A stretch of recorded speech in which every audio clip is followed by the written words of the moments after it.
A routine budget hearing exploded into accusations of giant bar tabs, forced entries, and a literal dare to take a clinical alcohol test. Yeah, I mean, it felt way more like a messy reality TV reunion than a serious government oversight committee. Right, totally. So let's jump right into the news hook for today's deep dive. We are looking at the viral May 12, 2026 Senate Appropriations hearing. Which was just incredibly chaotic. Oh, absolutely. FBI Director Kash Patel and Senator Chris Van Hollen just clashed hard. Van Hollen essentially accused Patel of drinking so much he couldn't do his job, and Patel fired right back. He accused the senator of blowing $7,000 on booze. And the internet just went completely wild. Yeah, videos of the confrontation went viral on X instantly. So our mission today for you listening is to cut straight through all that viral noise. We've got a stack of sources, and we are going to examine the cold, hard facts. Because there is a lot to unpack. Exactly. We will look at these explosive personal allegations from both sides. We will fact-check the receipts, and we're going to look at the massive $12.5 billion FBI budget that honestly just got totally buried under all of the drama. Yeah, because you really cannot understand the actual policy debate without understanding the intense personal animosity in that room. It drove everything. So true. We have to start right where the fireworks began, the confrontation itself.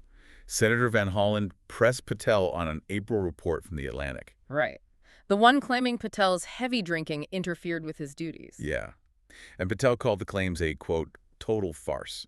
But he didn't just stop there, did he? No, not at all. He immediately launched this huge counterattack. He accused Van Hollen of drinking on the taxpayer dime. Which is a heavy accusation to throw at a senator. Oh, definitely. Patel claimed Van Hollen drank margaritas in El Salvador on a taxpayer-funded trip.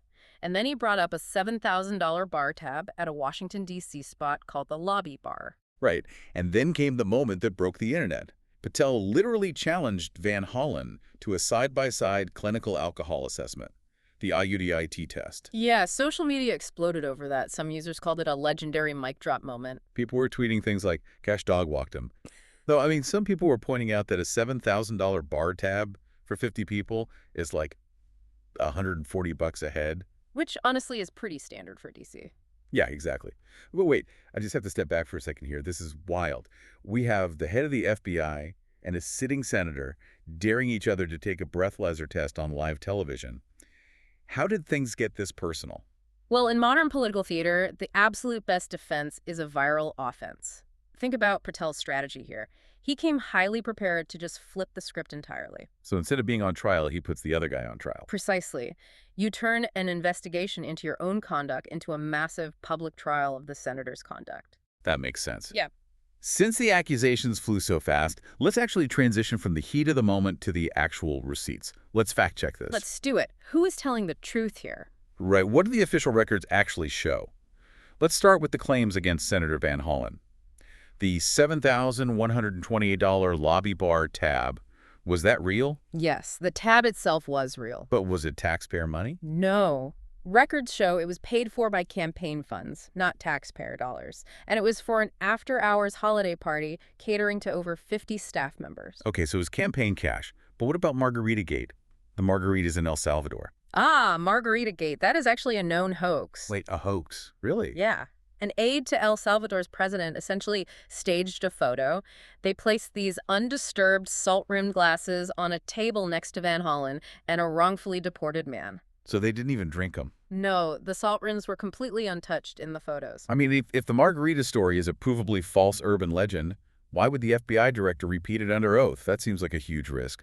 Well, it points to a much bigger danger. When leaders weaponize internet rumors, accountability just kind of vanishes. Because once it's on the internet, the facts almost don't matter anymore? Exactly. While the facts are important, the perception generated by a 90-second viral clip is what actually shapes public trust in these institutions today. That is a scary thought. Okay, let's look at the other side. The claims against Patel from that Atlantic report. What were those? So the Atlantic cited 24 sources. They claimed Patel's security detail once needed SWAT-level breaching equipment to enter his room. Wait, SWAT-level breaching equipment, like to break down his door? Yes, because he was reportedly completely unresponsive. Oh, wow. But Patel is fiercely denying this. He is currently suing the magazine for $250 million over the article. That is a massive lawsuit. And there was also a viral video involved too, right? Yeah, a video of Patel chugging and spraying beer in a locker room with the USA men's hockey team in Milan. Okay, so we have viral videos, lawsuits, staged margaritas. Did anyone actually follow through on that clinical alcohol test dare? Surprisingly, yes. The day after the hearing, Van Hollen actually posted his IUDIT test results on X. You are kidding? He actually did it. He did. He scored the lowest level on 9 of 10 questions. And then he publicly demanded that Patel do the same thing. This whole thing is just unbelievable, but we need to connect this viral drama back to the actual stakes. Because while the internet was focused on the bar tabs, a massive shift in how the FBI operates was just completely ignored. Right, the $12.5 billion budget, that was supposed to be the actual topic of the hearing. Let's outline Patel's fiscal year 2027 budget. Yeah.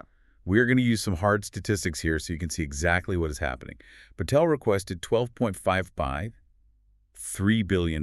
That is a huge number. And he wants 3,200 new positions. That includes 1,300 new special agents. Which is a massive expansion. It really is. And to justify it, Patel highlighted some major wins from 2025. Listen to this.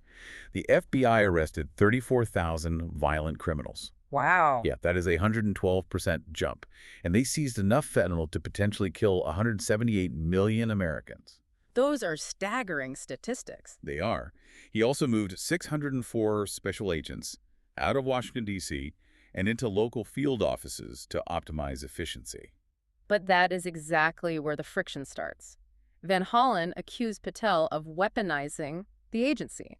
Weaponizing how? Well, he specifically pointed out that Patel fired agents with expertise in Iran.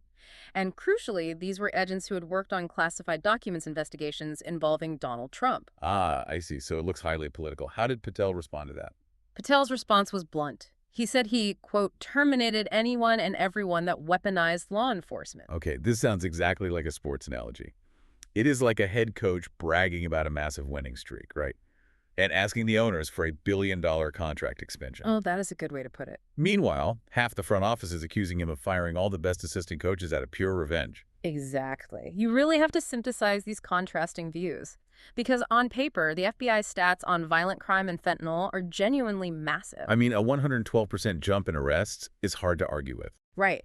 But the structural changes, like firing certain experts, moving hundreds of agents out of headquarters, and even using polygraphs to find leakers, it all raises serious questions. Like, is the agency actually being rebuilt for efficiency, or is it being purged for political retaliation? Exactly. That is the core question that got completely buried by the screaming match. Well, let's briefly recap this deep dive so you can put it all together. Right. We started with this viral mudslinging brawl over alcohol. Right, and then we dug into the actual receipts behind that $7,000 bar tab and the SWAT-level breaching claims. And finally, we uncovered the massive $12.5 billion structural overhaul happening at the FBI right behind the scenes. Which is what actually impacts the public. So true. So I want to leave you with a final provocative thought to ponder on your own. If our highest-level congressional oversight hearings have basically devolved into politicians and directors daring each other to take breathalyzers for social media clout, who is actually keeping an eye on how our $12 billion is being spent?